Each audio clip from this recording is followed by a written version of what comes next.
օրինակ բնակարանը նոր են վաճառել, այդպիսի դեպքեր տեսանք, ասում են նախորդ սեփականատերերը նույնպես գրանցված են իրենց հասցեում, հա, իրենք են գրանցված, այդ դեպքում նորից պետք է դիմել ներքին գործերի նախարարությունը։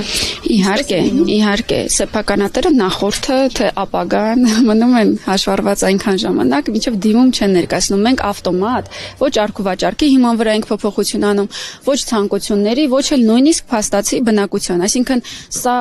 մեր մեխանիզմները, օրինակ, դիցուկ, այնպես չեն ծրագրավորված, որ մենք մարդկանց գեոլոկացիան ստուգում ենք ու հաշվառում ենք իրականացնում։ Մենք դիմումների հիման վրա ենք հաշվառում իրականացնում։ Իսկ ներողություն եղել է, որ ընտրատեղամասերից կեղծահազանգ էր ստանաք, եւ եթե եղել են քանիսներ։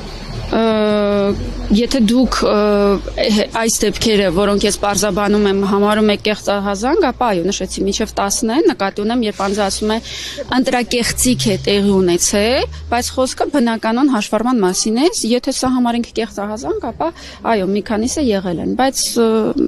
ընդհանուր առմամբ լուրջ պրոբլեմատիկ կոնֆլիկտային իրավիճակ չենք ունեցել։ Ընդհանրապես պարզաբանման ենթակա իրավիճակներ։ Շնորհակալություն։